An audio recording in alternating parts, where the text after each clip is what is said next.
അപ്പോൾ ബംഗാളിൽ പോയി. ഇനിയിപ്പോൾ എന്താണ് ലക്ഷദ്വീപിലും ചേച്ചി പോയിരുന്നു. ആ ലക്ഷദ്വീപിനെ കുറിച്ച് നമുക്ക് അടുത്ത് അത്യാവശ്യത്തിലേക്ക് വരാം.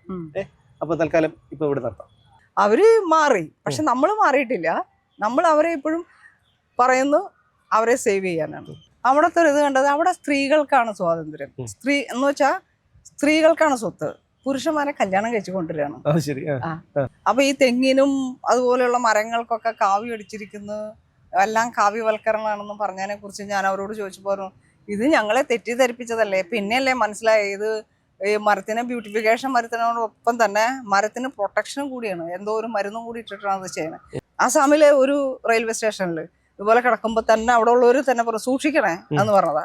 ചേച്ചി അപ്പോ പിന്നെ നമ്മുടെ ലക്ഷദ്വീപിലും ചേച്ചി പോയിട്ടുണ്ട്, താമസിച്ചിട്ടുണ്ട്. അപ്പോൾ ലക്ഷദ്വീപിൽ എന്തൊക്കെയോ കാവ്യവൽക്കരണമൊക്കെ നടക്കുന്നതാണ് ഇവിടെ അറിയുന്ന ഒരു പ്രചരണം, അറിഞ്ഞ ഒരു പ്രചരണം. ഇപ്പൊ അതൊക്കെ മാറിയിട്ടുണ്ട്. എങ്കിലും എന്താണ് ലക്ഷദ്വീപിന്റെ ഇപ്പോഴത്തെ അവസ്ഥ? അല്ല, അന്ന് അതിന് അവിടെ ഒരു വിവാദമൊക്കെ ഉണ്ടായതിനു ശേഷമുള്ള ഒരു അവസ്ഥ. ലക്ഷദ്വീപില് ഞാൻ ഈ കാവ്യയെ കുറിച്ച് ചോദിച്ചു. അപ്പൊ ഈ തെങ്ങിനും അതുപോലെയുള്ള മരങ്ങൾക്കൊക്കെ കാവ്യം അടിച്ചിരിക്കുന്നു, എല്ലാം കാവ്യവൽക്കരണമാണെന്ന് പറഞ്ഞതിനെ കുറിച്ച് ഞാൻ അവരോട് ചോദിച്ചപ്പോൾ ഇത് ഞങ്ങളെ തെറ്റിദ്ധരിപ്പിച്ചതല്ലേ, പിന്നെയല്ലേ മനസ്സിലായി ഇത് ഈ മരത്തിന് ബ്യൂട്ടിഫിക്കേഷൻ വരുത്തുന്നതിനോടൊപ്പം തന്നെ മരത്തിന് പ്രൊട്ടക്ഷനും കൂടിയാണ്. എന്തോ ഒരു മരുന്നും കൂടി ഇട്ടിട്ടാണ് അത് ചെയ്യുന്നത്. ഇത് ആർമിയുടെ എല്ലാ കേന്ദ്രങ്ങളിലും നമ്മൾ കാണുന്നതുമാണ്. അത് തന്നെ അവിടെ ബ്യൂട്ടിഫിക്കേഷന്റെ ഭാഗമായിട്ട് ചെയ്തു എന്ന് മാത്രമേ ഉള്ളൂ എന്ന് അവർക്കിപ്പോൾ മനസ്സിലായിട്ടുണ്ട്. ഞാൻ പറയുകയാണെങ്കിൽ ലക്ഷദ്വീപിന്റെ ഇപ്പൊ ഒരു ദ്വീപ് തന്നെ ഒരു 2.5 കിലോമീറ്റർ 3 കിലോമീറ്ററേ ഉണ്ടാവുള്ളൂ. നമുക്കിപ്പോ ഒരു ടൂറിസ്റ്റ് ചെന്ന് കഴിഞ്ഞാല് ഒരു സ്ഥലത്തുനിന്ന് ഒരു ഏരിയയിൽ നിന്ന് ഇപ്പം വാഹനത്തിന് പോവുകയാണെങ്കിൽ ചുറ്റി വന്ന് ഇവിടെ നിൽക്കാവുന്ന തരത്തില് ആ ഒരു ഇതിന്റെ ഭംഗി കണ്ട്, ഈ ലഗൂണിന്റെ ഭംഗി കണ്ട് ഇങ്ങനെ പോയി വന്ന് ഇവിടെ നിൽക്കാവുന്ന രീതിയിൽ നല്ല റോഡുകൾ വന്നു. അതിന്റെ സൈഡിലുള്ള ബിൽഡിങ് അവിടെ നിന്ന് പൊളിച്ചു മാറ്റിയിട്ട് ഇവർക്ക് താമസിക്കാനുള്ള വേറെ ബിൽഡിംഗ് വെച്ചു കൊടുത്തതിനെ കുറിച്ച് ആരും പറയുന്നില്ല. ആകെ പറയണത് ഇവിടെ അതേ ഞങ്ങളെ ഒക്കെ ഇവിടെ നിന്ന് ഇറക്കി വിട്ടു അങ്ങനെയല്ലേ പറയണേ. പക്ഷെ എത്രയോ ഭംഗിയായിട്ട് അവർക്ക് വേറെ സൗകര്യങ്ങൾ കൊടുത്തു, അത് പറയുകയില്ല. പിന്നെ വലിയ സ്കൂൾ ഗ്രൗണ്ടുകള്, ഓപ്പൺ സ്പോർട്സിന്റെ ഇൻഡോർ സ്റ്റേഡിയം, ഔട്ട്ഡോർ സ്റ്റേഡിയം, പിന്നെ നല്ല ഇംഗ്ലീഷ് മീഡിയം സ്കൂളുകള്, അതുപോലെ യോഗ ടീച്ചർമാര്, ഇങ്ങനെ അവർക്ക് വേണ്ടതായ എല്ലാ എഡ്യൂക്കേഷൻ സൗകര്യങ്ങളും സ്പോർട്സ് സൗകര്യങ്ങളും ഗൈഡ്സ് ഒക്കെ വന്ന് അവര് ആ യൂണിഫോമില്, എനിക്ക് അതാണ് ഞാനൊരു വീട്ടിൽ താമസിക്കുമ്പോൾ അവിടുത്തെ കുട്ടി ഗൈഡ്സിന്റെ ഒക്കെ യൂണിഫോം ഇട്ടപ്പോ അമ്മ ഇങ്ങനെ നോക്കിയതൊക്കെ ഇതൊന്നും അവർ കണ്ടിട്ടില്ല. അപ്പൊ ഇങ്ങനെയുള്ള യൂണിഫോമിലൊക്കെ കുട്ടികൾ പോവുക, ഇംഗ്ലീഷ് പഠിക്കുക, ഹൈ എഡ്യൂക്കേഷൻ കിട്ടുക. ഇത് അപ്പൊ സ്റ്റുഡൻസിനോടും ഞാൻ ചോദിച്ചു എങ്ങനെയുണ്ട് ഇപ്പൊ നിങ്ങളുടെ, അപ്പൊ അവർക്കൊക്കെ ഭയങ്കര ഇഷ്ടമാണ്, സാറ്റിസ്ഫാക്ഷൻ ആണ്. അപ്പൊ അങ്ങനെയുള്ളൊരു ജനതയുടെ മാറ്റം അവരത് അനുഭവിച്ച് മനസ്സിലാക്കിയെങ്കിലും നമ്മൾ കണ്ണടക്കുകയാണ്. നമ്മളിപ്പോഴും പറയണത് ഈ പാർട്ടി, ഈ സേവ്, അവരെ സേവ് എങ്ങനെ പറയണം. അപ്പൊ അവിടെ ചെന്ന് നോക്കണം. അപ്പൊ അവര് ഡെവലപ്പ് ആയതും അവരുടെ മാറ്റവും അവരുടെ ആറ്റിറ്റ്യൂഡ് മാറിയതും ഒക്കെ നമുക്ക് അവിടെ നിന്ന് മനസ്സിലാക്കാവുന്നുള്ളൂ, നേരിട്ട് മനസ്സിലാക്കാവുന്നുള്ളൂ. അതേപോലെ അവർക്ക് 5G ഇന്റർനെറ്റ് സൗകര്യം അതൊക്കെ കിട്ടിയേക്കാണ് ഇപ്പോ. പിന്നെ അവര് മാറി, പക്ഷെ നമ്മൾ മാറിയിട്ടില്ല. നമ്മൾ അവരെ ഇപ്പോഴും പറയുന്നു അവരെ സേവ് ചെയ്യാനാണ്. അല്ല, അവിടെ എപ്പോഴും ചേച്ചി പോകുമ്പോഴത്തേക്കും സാധാരണക്കാരുടെ അടുത്ത് എവിടെ പോയി കഴിഞ്ഞാലും സാധാരണക്കാരായ, കാരണം മഹാത്മാഗാന്ധി തന്നെ പറഞ്ഞിട്ടുണ്ട് ആത്മാവ് ഗ്രാമങ്ങളിലാണെന്ന്. അപ്പോൾ ഈ സാധാരണക്കാരോടൊപ്പമാണ് താമസിക്കുന്നത്. അപ്പോൾ അവിടെ ഈ ലക്ഷദ്വീപിലും അങ്ങനെ തന്നെയായിരുന്നല്ലോ ആ ഒരു ഫാമിലി. അതൊന്ന് പറയൂ. ആ ഫാമിലി ഏതാ? അല്ല, ഒരു ഫാമിലിയെ കുറിച്ച് ഫേസ്ബുക്കിൽ എഴുതിയിട്ടുണ്ടായിരുന്നു. ആ ഫാമിലി എന്ന് വെച്ചാല് ഈ അവിടുത്തെ ലക്ഷദ്വീപിലെ കുട്ടികള് പലരും ഇവിടെ പഠിക്കുന്നുണ്ട്, ഇവിടുത്തെ കോളേജുകളിൽ. അപ്പൊ അവിടെ അങ്ങനെ കൊറോണ കാലത്ത് ഇവിടെ ഹോസ്റ്റൽ അടച്ചപ്പോ ആ കുട്ടിയെ സ്വീകരിക്കാനായിട്ട് അവരുടെ ലോക്കൽ ഗാർഡിയൻ സമ്മതിച്ചില്ല. അങ്ങനെ അവരാരോ പറഞ്ഞു എൻ്റെ അടുത്ത് ഒന്ന് ചോദിച്ചു നോക്കാൻ. ഞാൻ നോക്കുമ്പോ ഞാൻ ഒറ്റയ്ക്കുള്ളൂ, കൊറോണ പിടിച്ചാലും വേണ്ടില്ല, എനിക്കൊരു വിശ്വാസമുണ്ട് ഈ പ്രിൻസിപ്പിൾ ഓഫ് നാച്ചുറൽ സെലക്ഷൻ, പ്രകൃതിക്ക് എന്നെ ആവശ്യമുണ്ടെങ്കിൽ ഞാൻ ഇവിടെ തന്നെ ഉണ്ടാവും. അതുകൊണ്ട് ഞാൻ പോയിട്ട് പറഞ്ഞു കുട്ടിയെ ഞാൻ കൊണ്ടുവന്നോളാം. അങ്ങനെ കുട്ടിയെ കൊണ്ടുവന്ന് എൻ്റെ വീട്ടില് 12 ദിവസം താമസിപ്പിച്ചു. കുറേ ഉണ്ടോന്ന് ടെസ്റ്റ് ചെയ്തു, കാരണം ഷിപ്പൊക്കെ ക്യാൻസലാക്കി, പിന്നെ ആ കുട്ടിക്ക് പോകാൻ പറ്റില്ല. അങ്ങനെ പിന്നെ ആ കുട്ടിയെ പറഞ്ഞു വിട്ട് കുട്ടി ആ വീട്ടിൽ ചെന്ന് പറഞ്ഞു അമ്മയെ എത്ര നല്ല അമ്മയാണ് എനിക്ക് അവിടെ കിട്ടിയത് എന്ന് പറഞ്ഞപ്പോൾ അവരിവിടെ വന്നു. അച്ഛനും അമ്മയൊക്കെ കൂടെ എന്നെ കാണാൻ വന്നു, എന്നെ അങ്ങോട്ട് വിളിച്ചു. അങ്ങനെ ഞാൻ അവിടെ പോയി എനിക്ക് ഗ്രാമത്തിന്റെ പച്ചയായ ജീവിതം, അങ്ങനെയാണ് മനസ്സിലാക്കാൻ പറ്റിയത്. ഞാൻ അവരുടെ വീട്ടില് അതിനപ്പുറത്തെ വീട്ടിലൊക്കെ പോയി ഒരാഴ്ചയോളം ഞാൻ ആ ദ്വീപിലുണ്ടായിരുന്നു.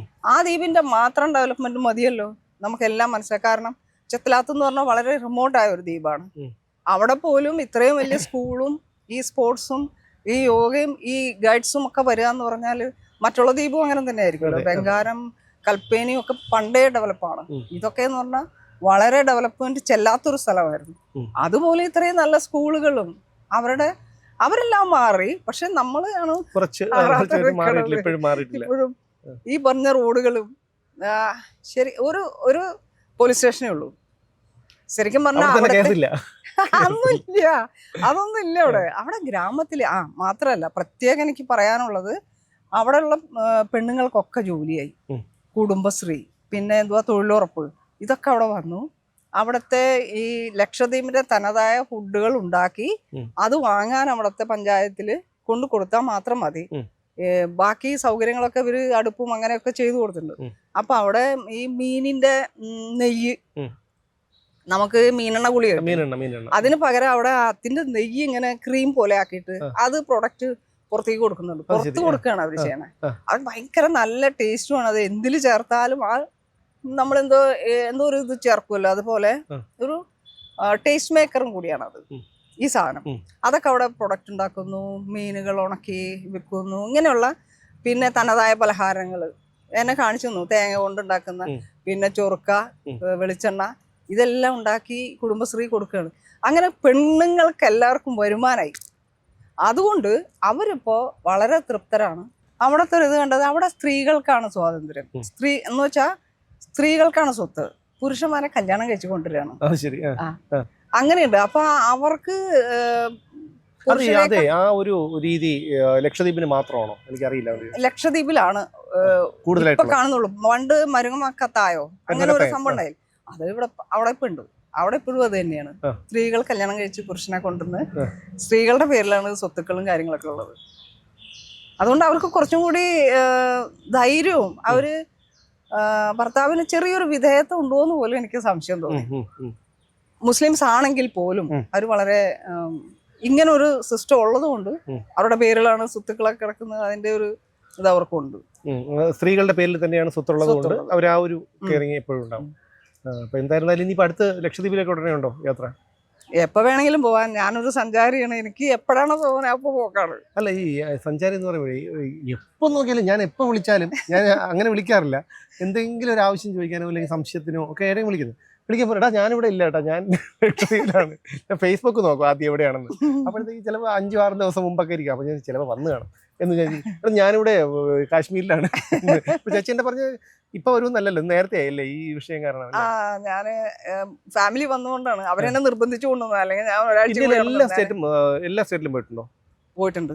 സിക്കിമും മേഘാലയയിലും ഇനി എനിക്ക് ഒന്നുകൂടെ പോകണം. എന്താ വെച്ചാൽ ഞാൻ ജസ്റ്റ് ഒന്ന് പാസ് ചെയ്തുള്ളൂ അതില്. പിന്നെ ഈ ഇത്രയും സ്റ്റേറ്റില്, അതായത് കേന്ദ്രഭരണ പ്രദേശങ്ങൾ ഉൾപ്പെടെ 28 സ്റ്റേറ്റ് ഉണ്ടല്ലോ, അവിടെ ഏറ്റവും ഇഷ്ടപ്പെട്ട കാശ്മീരായിരിക്കും. കശ്മീരും ഹിമാചലും. കശ്മീരാണ് ഏറ്റവും കൂടുതൽ ഞാൻ കണ്ടേക്കണത്. കാരണം ഏറ്റവും അപകടം നിറഞ്ഞ സ്ഥലം എന്ന് നമ്മളെല്ലാവരും പറയുന്ന സ്ഥലമായതുകൊണ്ടാണ് കൂടുതൽ ഞാൻ അവിടെ കൂടുതൽ സ്പെൻഡ് ചെയ്തത്. പക്ഷെ പിന്നെ എനിക്ക് മനസ്സിലായി ഇത്രയും ഭംഗിയായിട്ട് അവരെന്നെ ഹെൽപ്പ് ചെയ്യും അവരൊക്കെ. അതെന്റെ ഒരു വലിയ അനുഭവമാണ് കേട്ടോ. നമ്മൾ വിചാരിക്കണതല്ല കാശ്മീർ, അത് അവിടെ ചെല്ലുമ്പോൾ മനസ്സിലാവും. ചെല്ലുന്നവരെ എല്ലാവരും, ഇപ്പോൾ എൻ്റെ കൂടെ വന്നവരെല്ലാവരും റൂം അടച്ചിട്ട്, ഹോട്ടലില് റൂം അടച്ച് താക്കോല് പിന്നെയും പരിശോധിച്ച് നോക്കിയൊക്കെയാണ് പോവാ. പിറ്റേന്നോ അല്ലെങ്കിൽ അതിന്റെ പിറ്റേന്നോ എന്തടയ്ക്കാന്ന് പറഞ്ഞു പോയി തുടങ്ങി. അത്രയും വിശ്വാസമാണ്. അതാണ് അവിടെ ചെന്നാൽ ഉള്ള അനുഭവം. എല്ലാവരും ഇപ്പൊ പോയി വന്നു എല്ലാവരോടും ചോദിച്ചു നോക്കിക്കോളൂ, ഇതേ അവർ പറയുള്ളൂ. എത്ര സ്നേഹമുള്ളവര്, എത്ര കെയർ ചെയ്യുന്നു എന്ന് പറയുള്ളൂ. എൻ്റെ ഏറ്റവും വലിയ ആഗ്രഹം ഇങ്ങനെ ഇൻസെക്യൂർ ആയിട്ടുള്ള യാത്ര ചെയ്ത് നേരത്തെ മുൻകൂട്ടി ഒരു റൂമോ ബുക്ക് ചെയ്യാനോ ഒന്നുമില്ലാതെ വഴിയിലായാലും കിടന്ന് അത്രേ ഉള്ളൂ. അങ്ങനെ ഒരു സ്ത്രീ സഞ്ചരിച്ചിട്ട് 15 വർഷമായല്ലോ. 15 വർഷമായി. ഇന്ന് വരെയെങ്കിലും ഒരു ബാഡ് എഫക്റ്റ് എനിക്കുണ്ടായിട്ടില്ല. അതിൽ നിന്ന് എനിക്ക് എല്ലാവരോടും, എല്ലാ യാത്രികരോടും, എല്ലാ സ്ത്രീകളോടും പറയാനുള്ളത്, ഏറ്റവും സുരക്ഷിതമായ യാത്ര സ്ത്രീകൾ ഒറ്റയ്ക്ക് യാത്ര ചെയ്യുന്നതാണ്. അതെന്റെ അനുഭവം. ഒരുപാട് പേരുണ്ടല്ലോ, മിത്ര സതീഷ്, പിന്നെ അതുപോലെ അങ്ങനെ ഒരുപാട് പേരുണ്ട് ഈ തനിച്ച് യാത്ര ചെയ്യുന്ന. ഒരു നമ്മുടെ ട്രാവലറിൽ തന്നെ സ്ഥിരം എഴുതുന്ന ഒരു അഞ്ജലി തോമസ്, ബാക്ക് പാക്കറായിട്ട് ലോകം മുഴുവൻ, ആരും ഇന്ത്യയിലൊന്നും അല്ലല്ലോ, ലോകം മുഴുവൻ സഞ്ചരിക്കുന്നതാണ്. കാരണം സത്യം അങ്ങനെയുള്ള ആൾക്കാരുടെ റെസ്പെക്ട് തോന്നുന്നത്. കാരണം നമ്മളിവിടെ എന്തെങ്കിലും ഒരു സ്ത്രീ ചെയ്യുന്നതിനെ കുറിച്ചൊരു അവർ കാണിക്കുന്ന ഒരു കൊള്ളരുതായ്മയെ കുറിച്ച് പറഞ്ഞാൽ സ്ത്രീത്വത്തെ അവമാനിച്ചു എന്ന് പറയും. പക്ഷേ ഞാൻ ചോദിച്ചോട്ടെ, ഈ ഇതുപോലുള്ള സ്ത്രീകളെ അവർ ഇതുപോലെയുള്ള പിന്നെ ഇല്ലീഗലായിട്ടുള്ള കാര്യങ്ങൾ കാണിക്കുന്നു, ഹണി ട്രാപ്പ് ചെയ്യുന്നു, മറ്റുള്ളവരെ ചതിയിൽപ്പെടുത്തുന്നു, പറ്റിക്കുന്നു, അങ്ങനെയുള്ളവരുടെ നമ്മൾ എങ്ങനെ റെസ്പെക്ട് ചെയ്യാൻ പറ്റും? നമ്മൾ റെസ്പെക്ട് ചെയ്യുന്നത് നിങ്ങളെപ്പോലുള്ളവരാണ്. അല്ലെങ്കിൽ ഈ അഞ്ജലി തോമസ്, ഈ മിത്ര സതീഷ്, അങ്ങനെയുള്ളവർ. ഈ അഞ്ജലി തോമസ് ഒക്കെ എന്ന് പറഞ്ഞാൽ അവർക്ക് ഏതെല്ലാം രാജ്യങ്ങളിൽ പോയെന്നറിയോ? അവരെ ഞാൻ റെസ്പെക്ട് ചെയ്യുന്നത്. ബാക്കി പിന്നെ ഞാൻ പല സോളോ ട്രാവലേഴ്സിനോട് ചോദിക്കുമ്പോൾ അവര് നേരത്തെ ഹോട്ടൽ ബുക്ക് ചെയ്തും സുരക്ഷിതത്വത്തില് പിന്നെ അങ്ങനെ ആക്കി വെച്ചിട്ടാണ് പോകുന്നത്, ഒറ്റയ്ക്കാണെങ്കിൽ. പക്ഷെ മറ്റേ കുട്ടി അങ്ങനെയല്ല, അവര് വീണ പ്രൊഫഷണൽ. അങ്ങനെയുള്ളവരോടാണ് എനിക്ക് കുറച്ചുകൂടെ റെസ്പെക്ട്. കാരണം അങ്ങനെ ആയിരിക്കണം. ഒരു സഞ്ചാരി ആയിരിക്കുമ്പോഴത്തേക്കും നമ്മൾ പ്ലാൻ ചെയ്ത് പോകുന്നതിന് ഇതുപോലെ ഒരു ഇതുമില്ല. നമ്മളെവിടെയാണ് നമുക്ക് അറിയാൻ പറ്റും. നമ്മൾ ഇന്ന സ്ഥലത്ത് പോകും, ഇന്ന രാത്രി ഇത്ര മണിക്ക് ഇന്ന സ്ഥലത്ത് ഉറങ്ങും, ഇന്ന സ്ഥലങ്ങൾ കാണും, ഇത് ഗൂഗിളിൽ സെർച്ച് ചെയ്താൽ അങ്ങനെയൊന്നുമില്ല. എനിക്കിപ്പോ ഇവിടെ ഇരിക്കാൻ തോന്നി, ഇവിടെ തന്നെ ഇന്ന് വേണമെന്ന് തോന്നി. ഞാൻ അവിടെ എന്റെ കയ്യിൽ ഒരു ഷീറ്റ് ഉണ്ട്, ഒരു 20 രൂപയ്ക്ക് ആ സമയത്ത് വാങ്ങിയ ഒരു സാധനമാണ്. അത് വിരിച്ചിട്ട് എന്റെ ബാഗ് തലക്ക് വെച്ച് ഞാൻ അവിടെ കിടക്കും. അങ്ങനെ കിടന്ന ചില പബ്ലിക് പ്ലേസിലൊക്കെ പിന്നെ ഞാൻ കണ്ണു തുറക്കുമ്പോൾ കാണുന്നത് ചുറ്റും ആണുങ്ങളായിരിക്കും കിടന്നുറങ്ങുണ്ടാവുക. പക്ഷേ എനിക്ക് തോന്നണേ ഇവിടെ വെച്ചിട്ട് ആസാമിലെ ഒരു റെയിൽവേ സ്റ്റേഷനിൽ ഇതുപോലെ കിടക്കുമ്പോൾ തന്നെ അവിടെ ഉള്ളവർ തന്നെ പറഞ്ഞു സൂക്ഷിക്കണേ എന്ന് പറഞ്ഞതാ. ഞാൻ വിചാരിക്കണേ, എനിക്ക് ഈ പ്രകൃതിയിലെ വിശ്വാസം, എന്റെ യാത്രയിലാണ്, എന്നെയാണ് എനിക്ക് വിശ്വാസം. അപ്പൊ നമ്മളെ ഭയക്കാത്തിടത്തോളം കാലം മറ്റുള്ളവർ നമ്മളെയും ഭയപ്പെടുത്തില്ല എന്നൊരു വിശ്വാസം എനിക്കുണ്ട്.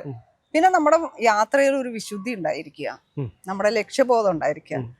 അപ്പൊ കിടന്നുറങ്ങിയാലും അത് നല്ലതിന് തന്നെയായിരിക്കും, നല്ലതേ സംഭവിക്കുള്ളൂ എന്നൊരു വിശ്വാസമാണ്. ആ വിശ്വാസം ഇതുവരെ എന്നെ സംരക്ഷിച്ച് നിർത്തിയിട്ടുണ്ട്. ഇനിയും അങ്ങനെ ആയിരിക്കും. കാരണം എന്റെ കയ്യിൽ ഒരു പെപ്പർ സ്പ്രേയോ അല്ലെങ്കിൽ ഒരു വാട്ടർ ഗണ്ണോ ഒന്നും ഞാൻ കൊണ്ടു നടക്കണില്ല.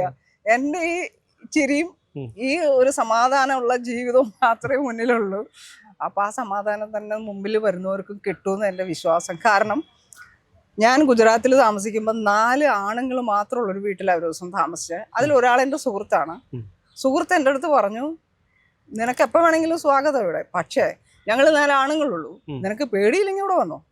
അങ്ങനെ ഞാൻ അവിടെ ചെന്ന് രണ്ടാമത്തെ ദിവസം അതിലെ ഒരു മാനേജർ എൻ്റെ അടുത്ത് ചോദിച്ചു, അല്ല ഞങ്ങൾ ഉപദ്രവിച്ചാൽ നിങ്ങൾ എന്ത് ചെയ്യും? ഞാൻ പറഞ്ഞു, നിങ്ങൾക്ക് ഉപദ്രവിക്കാൻ പറ്റില്ല, അതെന്റെ ധൈര്യമാണ്.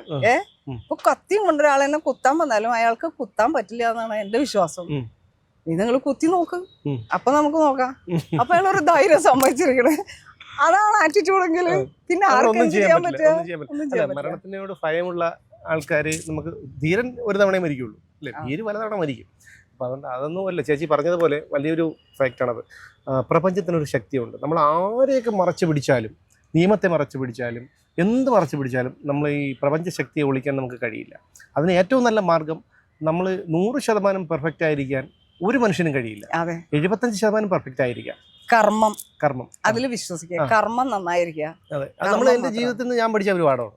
അപ്പോൾ അതുകൊണ്ട് എന്ത് ചെയ്യും, അങ്ങനെയുള്ള ഒരു അനുഭവങ്ങൾ നമ്മൾ കിട്ടുമ്പോൾ നമ്മൾ കുറച്ചുകൂടെയൊക്കെ ഒന്ന് വീണ്ടും നമ്മൾ മാറ്റി ചിന്തിച്ചു തുടങ്ങും. നമുക്ക് ഇതുപോലെയാണല്ലോ എന്നുള്ള കാര്യങ്ങളൊക്കെ മാറ്റി ചിന്തിച്ചു തുടങ്ങും. അത് വളരെ ശരിയായിട്ടുള്ളൊരു കാര്യമാണ്.